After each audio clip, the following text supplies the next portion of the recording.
I wanted to make a quick video. Very important topic, very relevant topic. It's called politics and ego.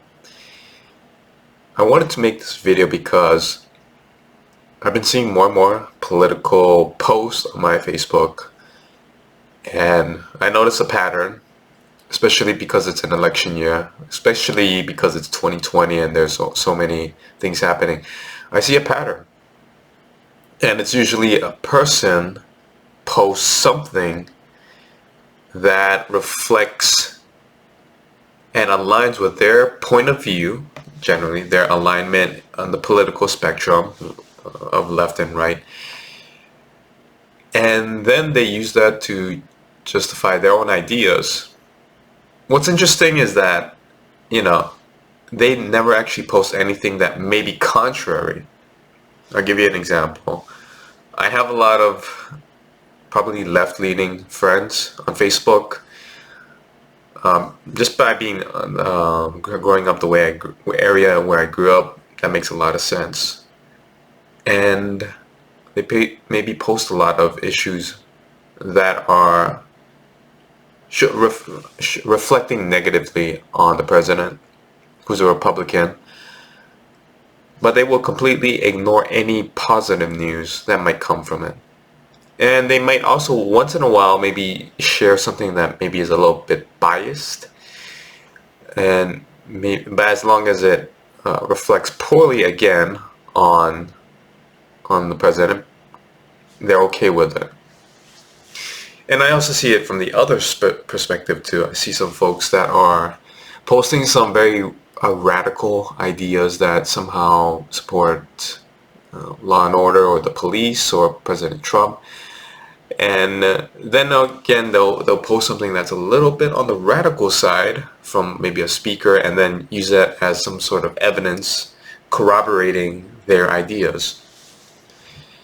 Now, for me, I am not on either side.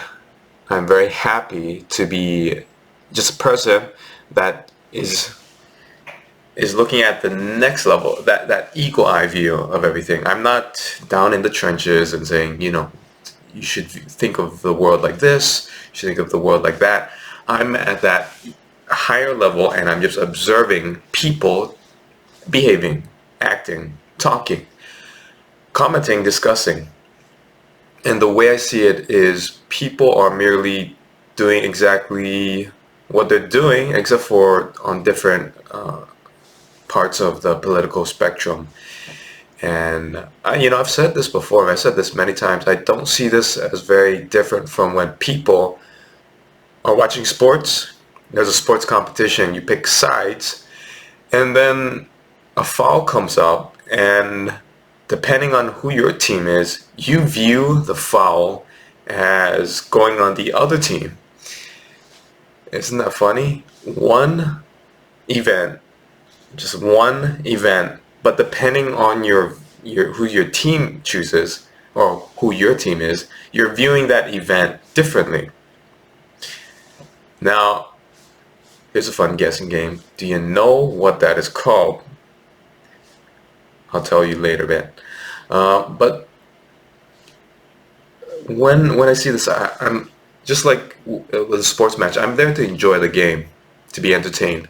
I'm not there to pick a side, and my enjoyment of it isn't based on whether my team wins or loses.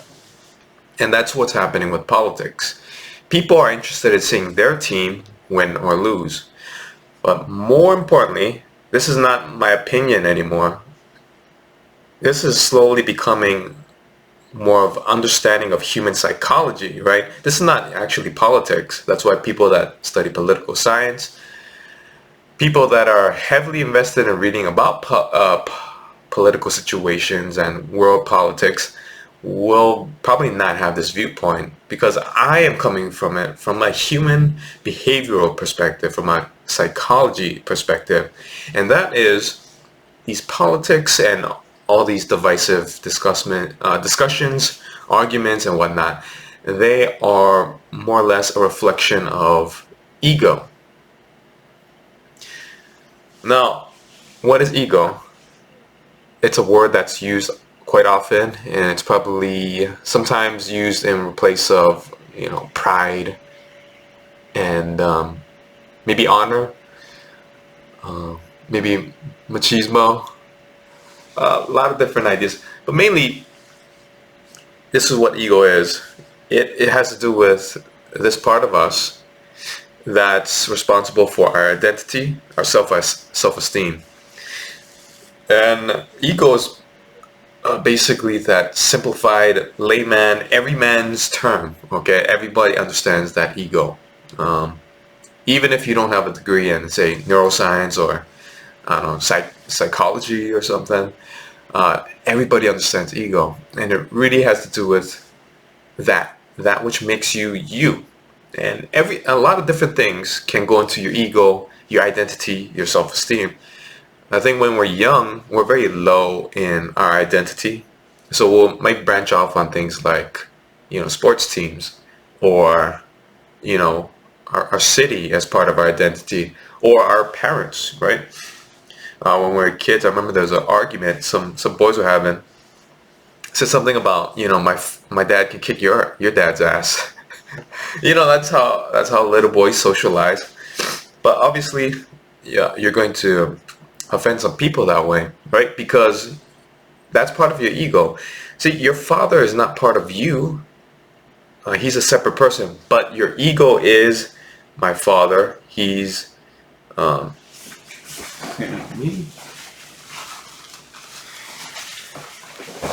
father is part of me, and so if you insult him, you're actually insulting me.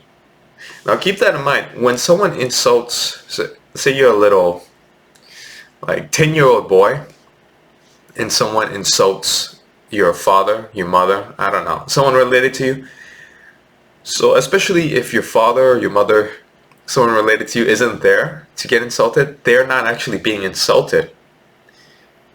Yeah, it might seem that way, but they're not actually being insulted.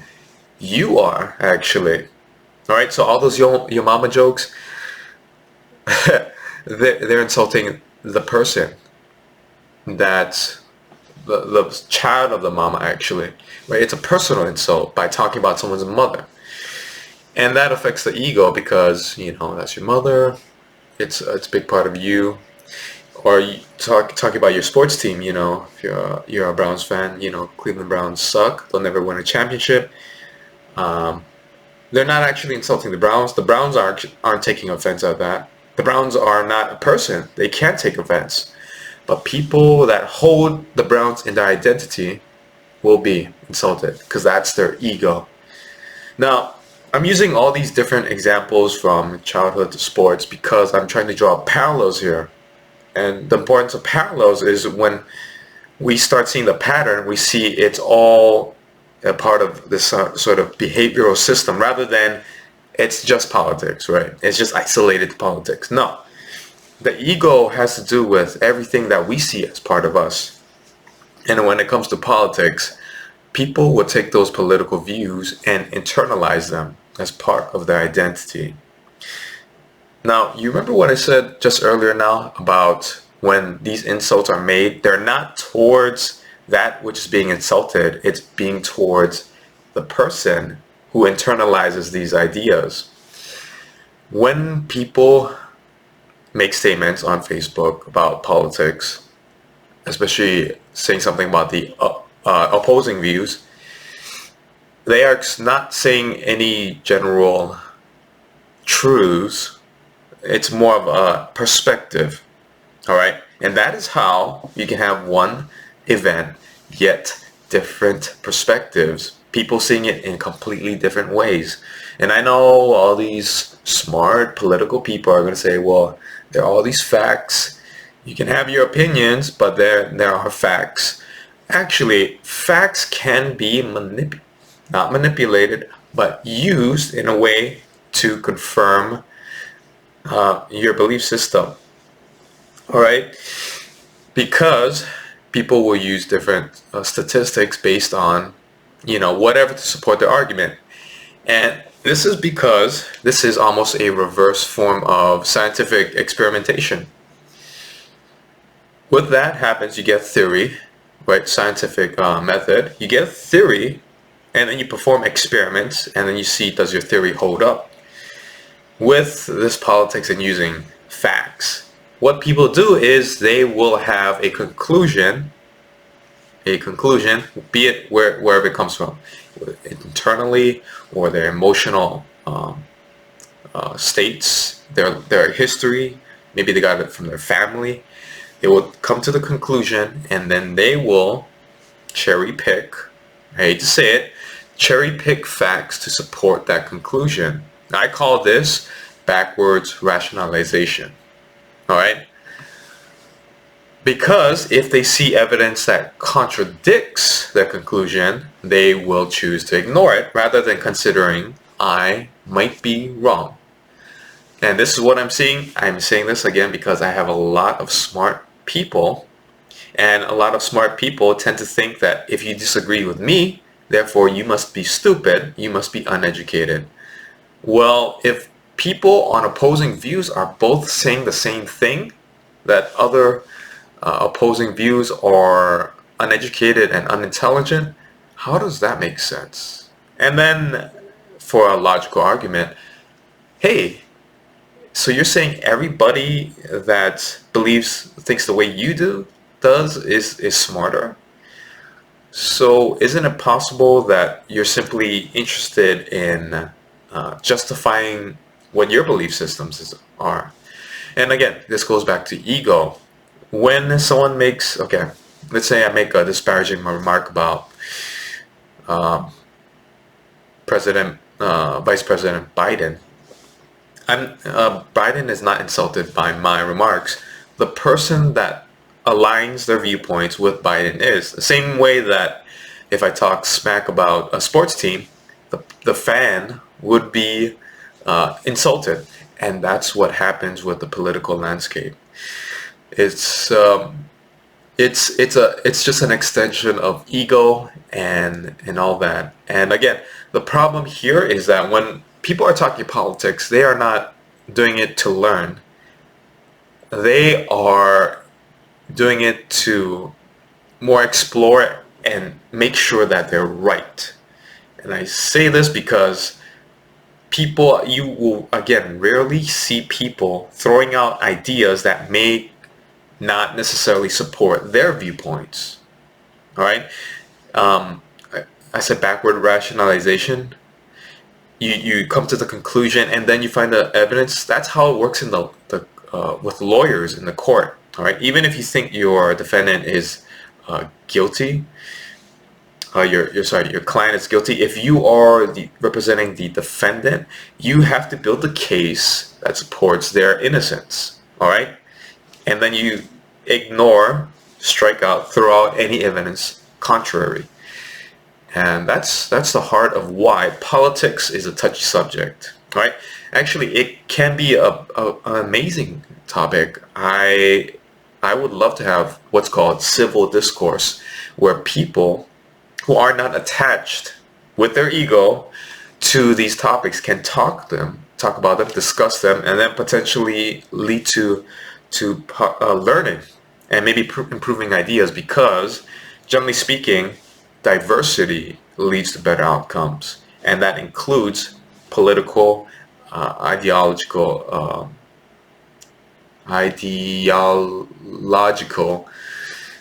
ideas, and which leads to potentially legislation, laws, policies, and just culture. So I'm all for hearing different ideas, but when it's so much tied to your ego, people are no longer interested in learning. People are interested in being right. Again, it's not so much of an opinion anymore. That's generally just human behavior. And that's why we are told not to talk about politics, because it's literally the same as saying, don't talk shit about another person's mom, or don't disparage someone else's sports team, or don't say someone's a bad parent, because they're all leading to the same thing. You're hurting someone's ego. And when you hurt someone's ego, they're going to act just as if you've you threw a right hook to their face, they're going to act, their heart rate's going to increase, they're going to have a rush of adrenaline, they're going to act as if you're an enemy, right? They're going to act as if they're threatened. So a lot to learn there. If you are still arguing about politics, please consider what I just said. I know you're probably likely to disagree and say, I'm stupid, I'm wrong, because I don't agree with your viewpoint. As I said before, right, I'm not at that level of thinking where I'm here to argue about politics, because unless those arguments are actually leading to change in the world, I'm not so much interested in it, because the only thing I see from it is either you're damaging relationships, you're offending other people, or you're simply trying to make yourself feel better by being right. And that way of thinking is actually the status quo and the source of most human conflict in the world. All right, it's not civil discourse that leads to all these conflicts between groups and wars and civil wars. It is people who need to be right. People whose ideas are cemented in their ego and they cannot waver from that. Again, you can feel free to, I'm open. I mean, even this idea is not tied to my ego. I feel very strongly about it. And I would definitely encourage, I posted on my Facebook, I encourage my friends to maybe consider this. I can't tell them how to think. I can't tell them how to think. Minds don't work like that.